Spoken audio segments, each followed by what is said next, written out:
Hey team, welcome back to The Flip Side. Today I'll be talking about a really interesting topic that has permeated the personal growth space for the last couple of years. It's definitely been mentioned before that, but I think it's really been popularized at the moment.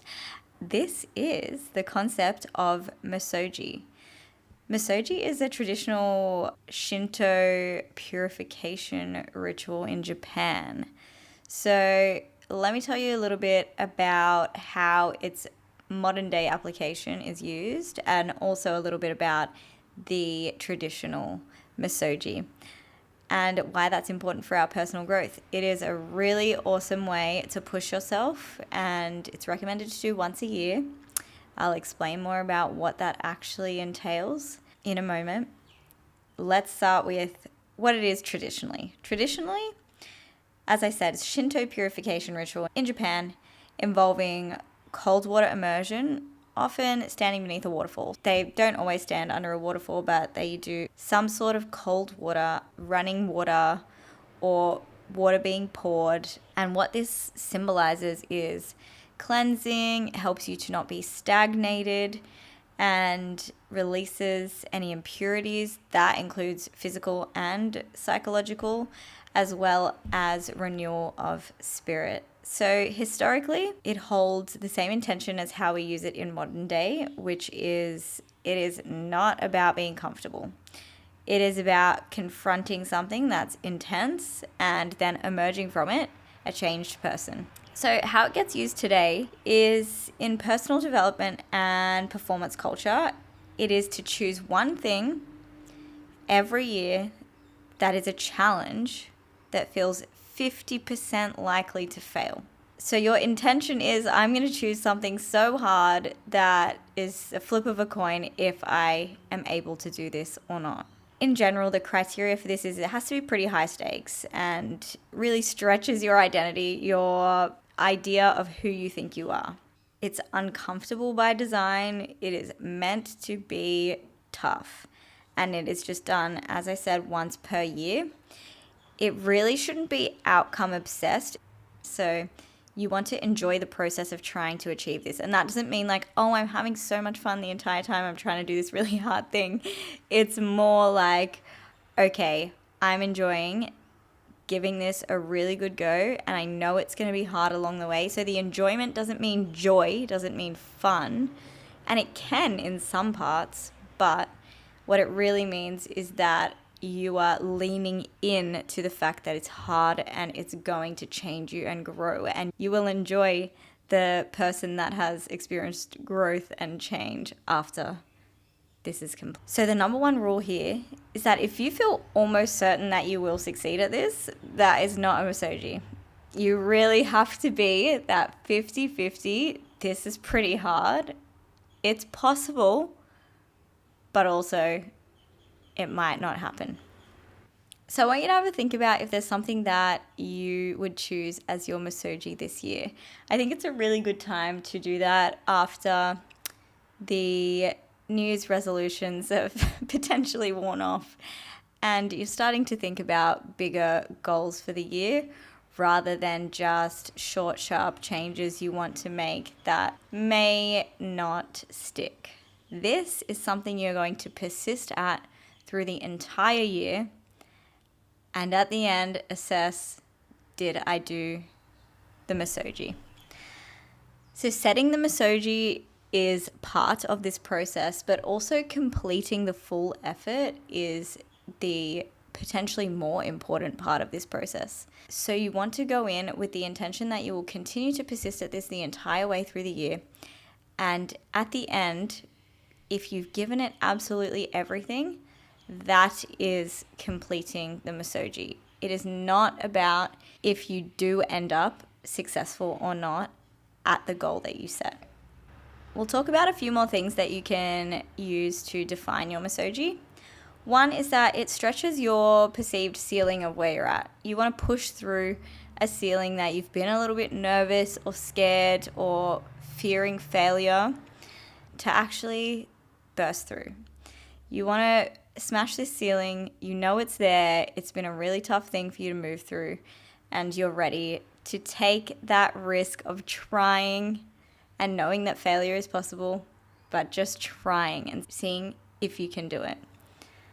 The second thing is you risk public failure, and that's a big one because Misogis often involve recording your efforts and making them public, or not necessarily recording, but doing these things in a place where people know about what you're doing.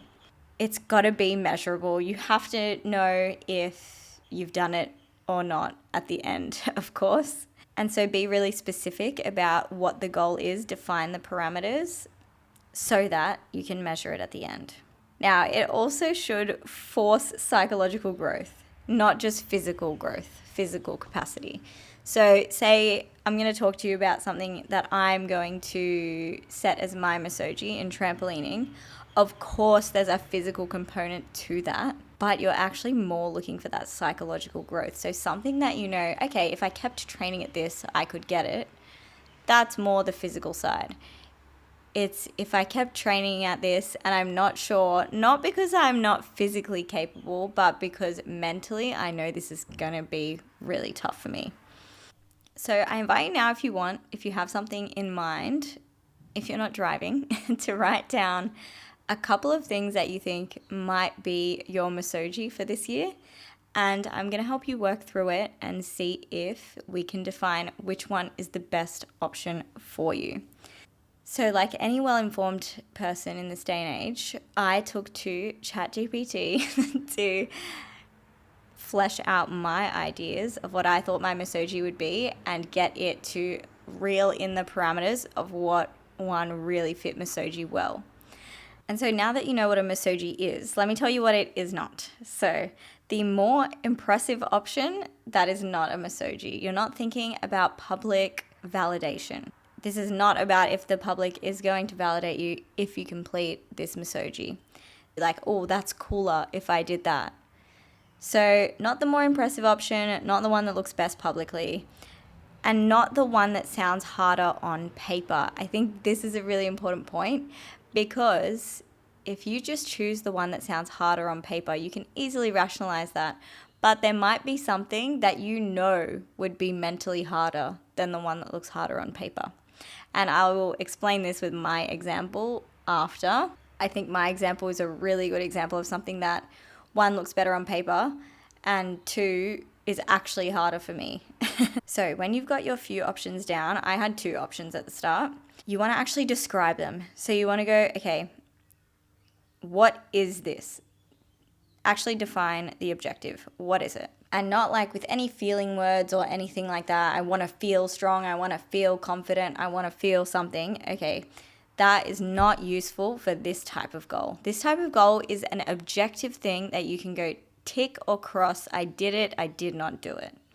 The second thing you want to look at is, why does this excite you? Why do you actually want to do this? What are you looking forward to about trying to achieve this Misogi? And then on the flip side of that, why it scares you, why it scares the daylights out of you to try and do this. And then lastly, what you are worried it would mean if you fail. The fourth one is really important, and the fourth one is usually the decider of which one is best. So if you've taken the time to write this down, or if you want to pause here and come back to this, I would say write those down and then have a look at these zones. So you want to assess your Misogis that you've written down with these zones. Zone 1, the comfort zone. We're all familiar with this. Very easy, safe, predictable. We're happy to be here. There's nothing really that's going to change or challenge us here, but we know what to expect. Now, the second zone is growth. Growth is hard, but generally it's controllable. We go, okay, I'm going to grow from this point to this point. That's a goal that we know we are more than likely to achieve. Now, this last part, this last zone is identity rupture, which is, if I fail, then who am I? And that is truly where Misogi lives. That's where we want to be. That is the type of challenge that we are taking on here.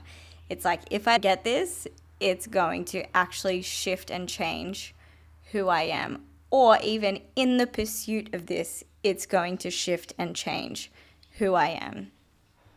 So when you look at your 2 options or 3 options or however many you have, and you've written them out, which one feels like it's more in the identity rupture zone where it could really, really test your sense of self?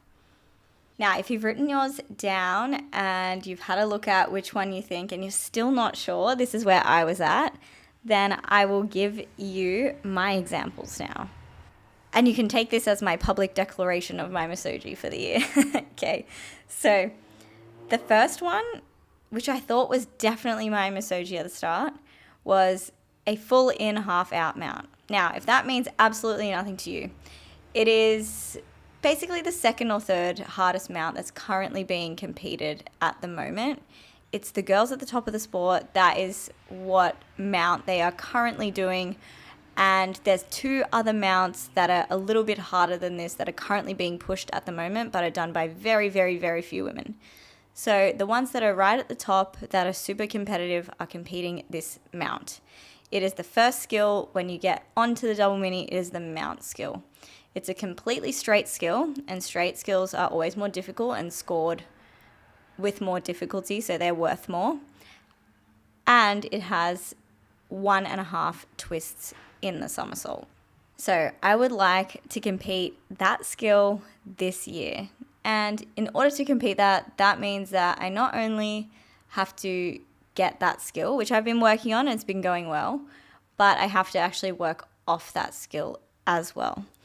So in order for it to be a completable pass, I need to have that connected to another skill and for it to be safe enough for my coach to say, yep, that can go in competition. Now, with the way the skill is going at the moment, it is seeming more achievable. And so as I've been training it, I've been like, okay, I think this is actually going to be possible. So I think it's become less of a Misogi. Because it's more, as we spoke about before, a physical challenge rather than actually super mentally challenging for me. The idea here with this one was that I'm really going to stretch what I'm capable of to the very edge of my career, because I will not be continuing to compete for a super long time now. I'm almost at the end of my career, and it's something that I want to do before retiring. So there's time pressure. It will be publicly documented because we have competitions and I post my training videos.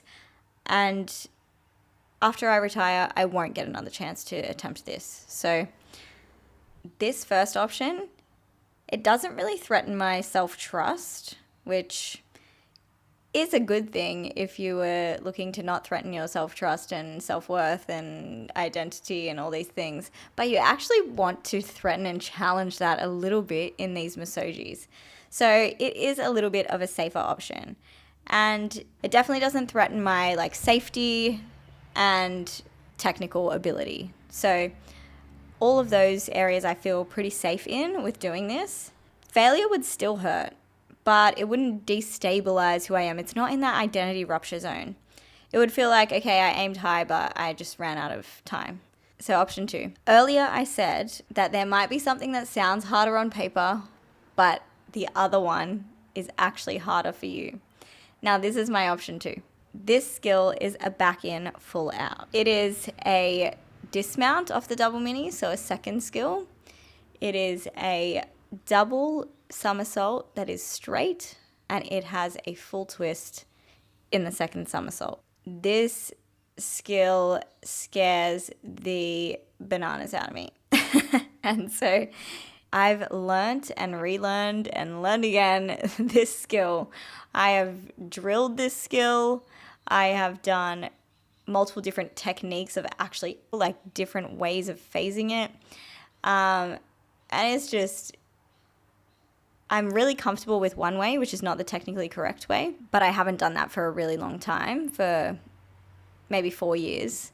And then the technically correct way is the one that I have learned and relearned and seems to always just go wrong. It feels unsafe when the phasing changes in the twist. So sometimes I see the roof, and in gymnastics, you really don't want to be seeing the roof that often or for an extended period of time or in the middle of your somersaults. You're really looking to spot the floor and know when that's coming. So that is one that I lose a bit of aerial awareness, spatial control. And so this one really threatens my trust in myself, my trust in my aerial awareness, my nervous system regulation, because it makes me super stressed out. And it also threatens my ability to master something that has, in the past, really destabilized me. So something that I have competed and then stopped competing because it scared me, and then competed again and then stopped competing again because it scared me. So this failure wouldn't really feel like, oh, I aimed high and ran out of time. This is like, if I don't do this, I never resolved it before I retired. And something that I've always said before even the concept of Misogi entered my mind, something that I've always said during the mental blocks, after the mental blocks, is that I will not give up on this sport because of something that has mentally held me back. So I have consistently worked since my mental blocks. And so a lot of people like to call it skill confusion. Mine wasn't. I wasn't confused about any skills. I mean, I'm slightly confused about this skill, but it wasn't. This isn't necessarily a block. I've kept trying it again and again and again. It still scares me, but I've kept trying. What I had was, from the first skill, I wouldn't go. From the mount skill, I wouldn't go for the second skill. It was the transition phase that scared me. Like, do I feel safe to go for this next skill? If you ask me to do those skills separately, completely fine. So after going through that for a really long time and coming out the other side of it, it was really important to me that I continued to challenge my mental capacity, not just my physical capacity in the sport. Because physically, there's plenty of things that I feel like I can definitely achieve. Mentally, this sport has, as I've mentioned many times on the podcast, been quite challenging for me. And I'm really settling into a space where I'm enjoying it and it's feeling hard physically, not only mentally. And so I think that the best option of the two here is really to do something that has been unresolved. In saying that, I absolutely, before I retire, would love to compete a full half straight, which is that first one, the option one that I talked about. So I still want to maintain that as a goal. As I said, I think it's more than 50% achievable at this point. And because of that, I'm going to keep it as one of my big goals for the year. And I think I will actually document it, which is really exciting. However, the second one is the real one. The second one doesn't just expand my physical capability, it expands my self-trust. Leaving the sport in a place where I feel like I trust myself in something that I've repeatedly felt like I didn't trust myself, I think is the option to go with here.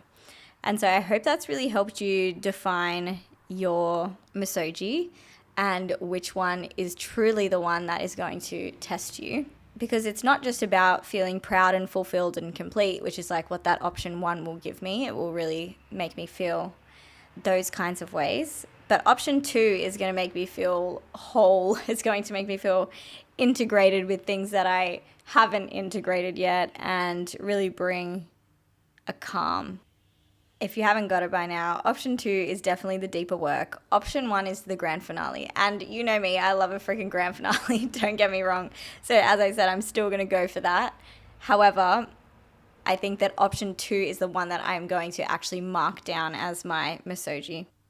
So I'm going to leave you with the wise words of ChatGPT. As I said before, what it asked me between these two options was, would you rather say A, I did the biggest skill, or B, I mastered one that used to own me? And look, I still want to do the biggest skill, but I certainly, from a personal growth, identity rupture, ceiling smashing perspective, it's definitely option B. I want to master one that used to own me. Thanks, ChatGPT. That was flipping great. So we're going to go with that. to finish out here, definitely look up Misogi and get a better understanding of it if you think that this is something you want to do this year. Please, if you come up with one, send it to me. I would love to hear it. There is no Misogi too big or too small. It just has to fit the parameters of it's going to be that identity shaking experience, and there is only a 50% chance of it being successful. So let me know what you think of. I really, really, really want to hear where you're going with it. It does not have to only be sport related. Obviously, this applies to anything in life. Feel free to drop it in the comments, to send me a message, but please share this with someone you want to keep accountable with on your Misogi. And if you think they should make one and you guys should work together, definitely do that. It's all about that public accountability as well, putting it out into the world and then seeing if you can make the 50% impossible possible. Thank you so much for listening today, guys. I can't wait to hear from you, and I will catch you on the flip side.